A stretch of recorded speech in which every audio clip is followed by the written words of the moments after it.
Okay, so let's just dive right in here. So I've already created a quick project here in Mari, so it just contains this one female head object. When you initially open Mari, over here it'll be set to user shader. Personally, for my workflow, I don't use this, but it is very powerful in visualizing your textures. But just make sure you set this to current channel to begin with. That's always the first step I always do when I jump into Mari. So the next step will be to create a channel, which I've already done here. So we have female head diff, and I'm only going to be going through the projection of the diffuse with you today. So here's the diffuse, and I've set to 4K 8-bit. Now this depends on how hero the character is. So if this face was getting extremely close to camera, I may think about taking this up to 8K. But generally, when I'm working on an asset, I keep it around 4K. It always seems more manageable than using 8K for everything. So let's just quickly go up here to the UVs, and I can show you the UV layout. And yeah, we've got it across 3 UV spaces here. If I hit Shift W, you can see the wireframe. And yeah, we're just running across 3 UV spaces. So this is already quite high in resolution, considering it's just a face and we've got it across these 3. It's taking up quite a lot of resolution. So if we set this to 8K, it would be extremely high. So there we go. Now we can get started here. First what we're going to do is bring in some textures from Texturing XYZ. They're my favorite resource to use when dealing with texturing skin. So just pinning the image manager here, just pin that, and then we should be able to resize it here, make it a little bigger. And then on my other monitor, I've already got open here a female face from Texturing XYZ. You can also see here I've got some tilables that I've created. So cheek, cheek-o2, forehead, lips. And these tilables have been generated because we're going to have areas where these maps don't cover on our geometry. And one of those is the hair region, the hair net, the back of the neck, things like that. So I'll bring these in as well, but I show in one of my Gumroad tutorials my process in creating these tilables from the photos. So let's grab these. I don't need the displacement, so that's the displacement, and I've got a cheek displacement tile here, but I'll just drag all those over. Okay, so there we go. Those are now loaded in. And we can just start projecting. So I use multiple techniques when I'm projecting diffuse. Well, there's one other technique where in ZBrush I use this plugin called Z-Wrap, and I wrap the initial textures to the face, which does a lot of the work for me. But because I'm going to try and just show off exactly how I would use the process if I only was using Mari. So yeah, we're not going to do that initial process here. So with these available, we actually don't need this one. This is the raw albedo, but we want this one where the lighting, the shadow and highlights have been removed. Okay, so let's go to layers and let's pin this really quickly.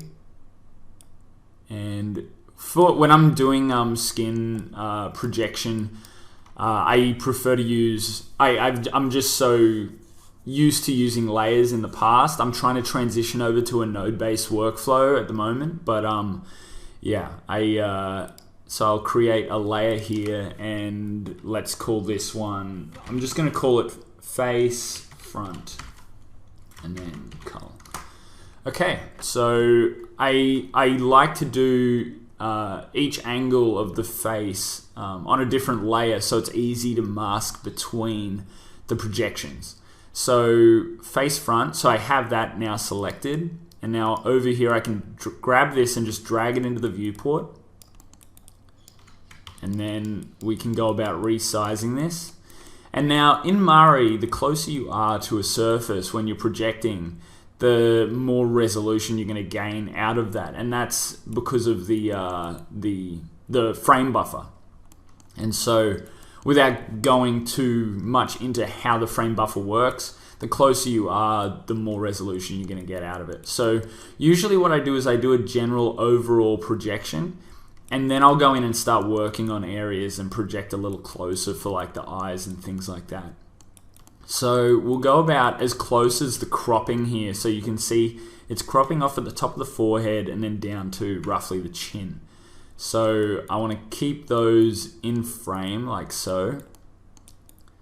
And now I'm just going to close this out because we don't need it. And then I'm just going to resize this by holding down Control Shift, and we can change the size. But we can't really see the mesh underneath, so something you can do is hold down Shift and go plus or minus. And in this case I'm hitting minus to reduce the opacity so I can better see the placement of the nose and the eyes and the mouth. And so right now the nose is lining up but the eyes aren't, so I'm going to add a bit more scale here. I'm going to keep going until all three of these. Now everyone's got a different face, so it is difficult to line these up sometimes, but I like to get as close as I possibly can. So it looks like the eyes are a little off, so I'm just going to focus on the nose and the mouth to begin with, and then I'll readjust for the eyes and eyebrows. So let's get it about there. And I like using the super soft brush, so getting a nice broad brush size. Oh, also I need to make sure that my mesh is selected, so I have that selected now. And then you can see the projection is coming through here. And now I'm just going to focus. Like, even though I'm getting a bit of the eye there, I'm going to be going over the top of that anyway, so I'm not too worried. And also, I'm not too worried about stretching, so I kind of I let the texture roll off the sides. Oh, I'm actually currently also projecting through the mesh right now, which means on the back faces, if I project right now, it's going to pick up this same detail, but I don't want to do that. So I'm turning that off there. And there we go. Okay, so now the way I have my settings set up is I just move the camera and then it bakes for me. You can also hit B on the keyboard and it'll bake it down. Now you can see it's not 100% in position there, but we'll come back and refine that in a moment. Okay, so now for the eyes. So just move them into place roughly. And that looks like a pretty good placement to me. Let's do this side first. And go all the way up to the top of the forehead. Okay. And then the other side I might just adjust slightly. No, it should be fine. And I'll project that as well. So yeah, in the beginning, like most things to do with asset creation, you want to work in broad strokes to start with. So I just get an overall fill in of the face here. And then as you can see now when I move the camera, we've got it stretching off the sides here. So what we want to do here now is we want to find another angle, and I'm going to hit P on the keyboard to use the paintbrush, which clears the projectable texture out of the way. And I'm going to go back into layers and I'm going to create a new layer, and we'll call this one face R for right. So okay, close that, and let's open back up the image manager and grab our same image again. And what we can do is we can line up the ear and the corner of the eye here. So there we go, corner of the eyes lined up. Ear is roughly lined up. Now it's very rare to get an ear to line up perfectly because the textures and the mesh need to they need to be the same size, and ears are very, very like they're wide ranging in their size and shape. So don't worry too much about that. I've got a specific, like, once again, we'll just zoom in on the ear soon, and we'll do that manually. Okay, so there we go. So there's that side done. All right, and now we'll do the other side. So hit P again, go to layers, create a new layer, and let's call this one face L cull.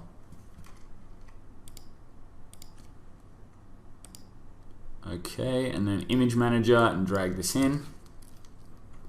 All right, so same deal. I'm lining up the corner of the eye with the ear. So yeah, you want to use these landmarks, these facial landmarks, to make sure that you're projecting the skin at the correct scale, because that's very important in when you're doing realistic characters.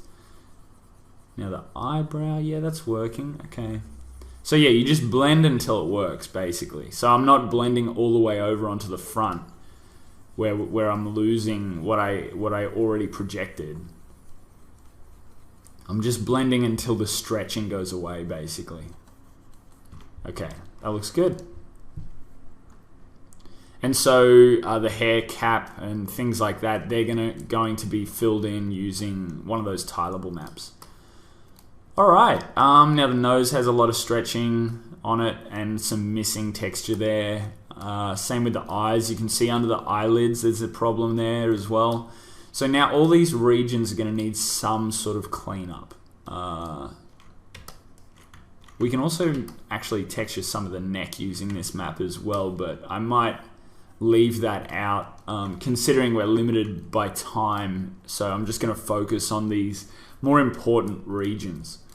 Okay, actually before I do that, I'll just show you how to throw in a tileable just to fill in the scalp. So let's create another layer, and I'm just going to go procedural, pattern, tiled, and then let's call this scalp cull.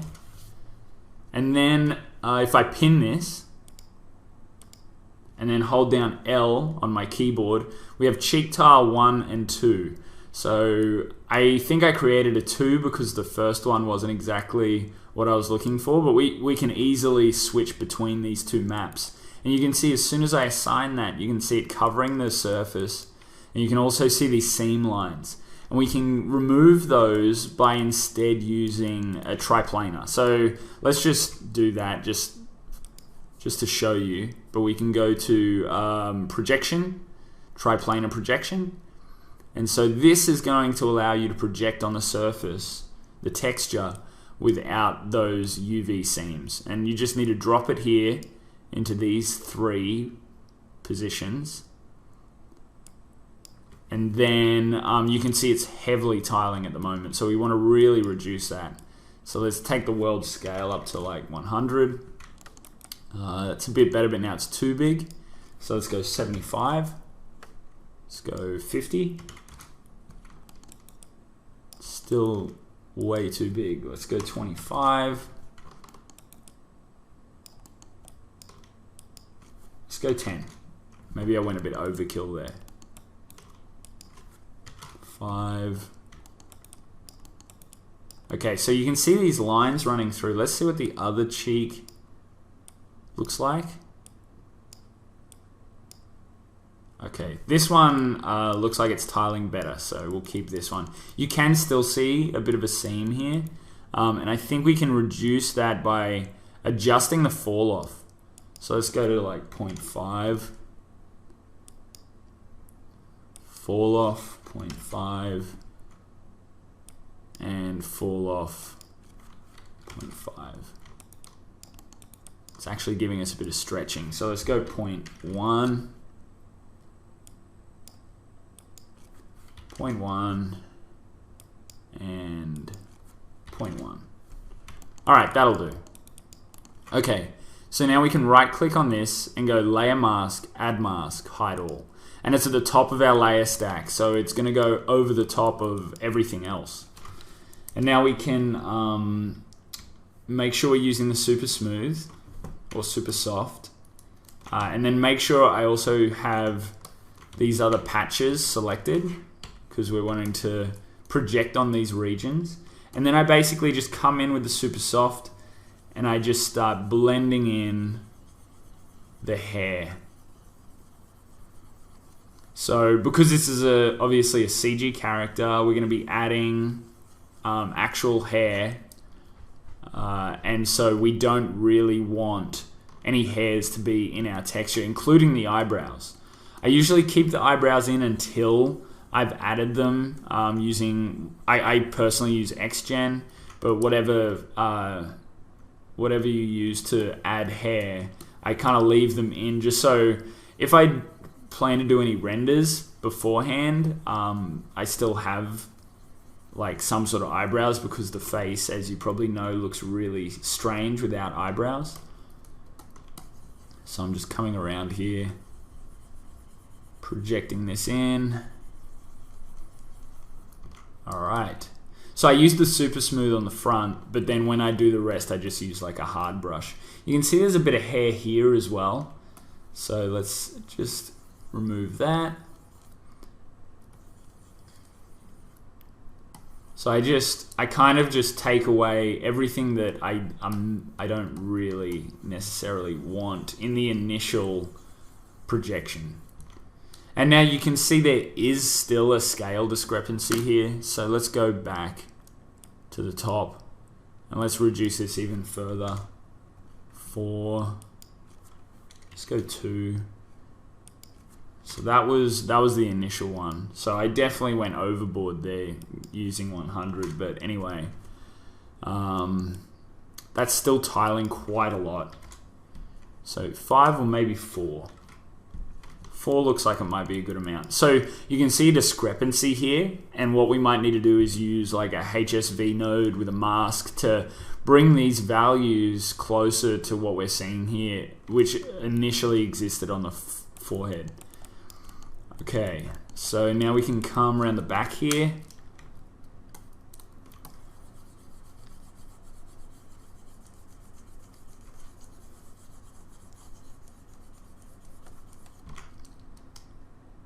And once again, we have stray hairs here on the side of the face. The ear is going to be redone anyway, so I'm not too worried about that, but I will just remove these hairs here. These finer white hairs, like, it depends how picky you're being. These ones are standing out quite a bit, so I would probably remove these. And it blends really, really nicely, so we're not really losing too much of the initial information that was there. Okay.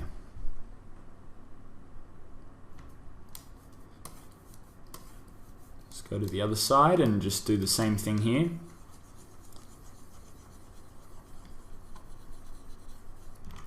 There we go. And so the tileable, it's kind of crucial to grab your tileable from, or create the tileable that you're using for the scalp from the same map that you're using to texture, because it'll already be in the same sort of color range and hue and value that you're already projecting on, and so it's going to save you a lot of time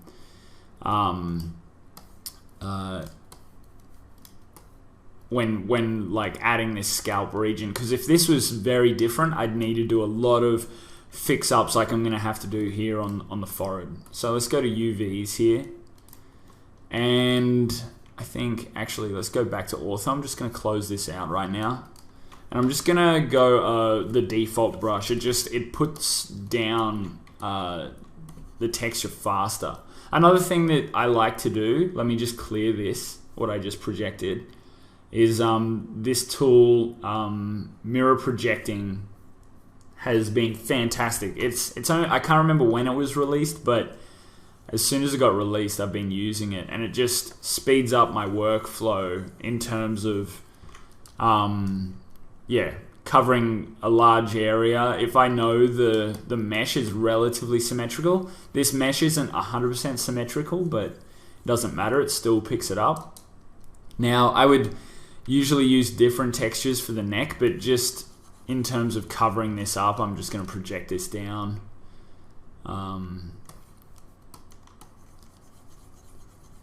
just get rid of all of that grey, basically. Just trying to remove as much of the grey as possible. Another thing I like to do is, you can see it's getting quite dark under the chin here. I like to go to lights, go to light 3, and set that to camera. Now you can see we're really getting a nice view on our mesh. You can see how much stretching is happening here. So what I might actually do is remove where I projected it right here. Oh, whoops. No, I don't want to do that. Okay, no, that's fine. I just thought I projected in this area without really seeing what I was doing. Oh, so hitting X on the keyboard will switch between black and white. And because we're dealing with masks, that'll either add or take away our tileable. And so you want to go right up here to where the texture's stretching. So I'm using the soft brush there just because I'm blending with the initial texture. Wherever I blend with the initial texture, I like to do that. And there we go. So apart from some regions, we've basically covered the whole face, apart from around the nose, eyes, and ear, and the interior of the mouth, I'm assuming. Oh, this area didn't get picked up quite right, so let's go back to the default brush and just make sure we get that. And then behind the ear as well. Okay. So let's start working on, I'm not going to bother doing this blending here, but we have gotten a nice amount of coverage happening. So let's go to layers again, and let's create another layer. And I kind of just stack on top of one another. And here I'm going to say eyes. Close that. Now the numbers on your keyboard are going to snap to different angles. And so I like to sometimes snap to the angle that I want. In this case, it's 5 for the front. I'm going to turn off the mirror projection. And now we're going to zoom right in here, and we'll do this eye first. So let's open up the image manager again, drag this in. Now something that's quite cool, if you don't want to be dealing, if you're like projecting details and you don't want to deal with this entire image, something that you can do is go into Image Manager. You can double click on the image, and then using the crop tool, you can crop over a region that you're projecting and then hit crop. So I'll do it for that eye, and I'll do it for this eye. And I'm getting like the surrounding region, because I'm not sure how much I'm going to be projecting, but it just helps you really. I did a similar thing for the ears here. So here we go. It just makes it easier. So once again, we want to get the scale right. I also want to zoom in enough. And my initial focus is going to be the lower eyelid. So I want to remove these eyelashes. So I'm just angling, well, first I'm getting the scale right, and then I'm just angling this in a way where I can just come in here with the soft brush and just get as close to the bottom of the eyelid as I can without hitting the eyelashes. And so there we go, that's projected on now. And now she has very veiny eyelids, and I don't mind that detail being in this region here, but I don't really want it on this part of the eye here. So what I might do is, like, you can get creative with your maps, and I'll just like flip this because it's in a similar region, so it should still work.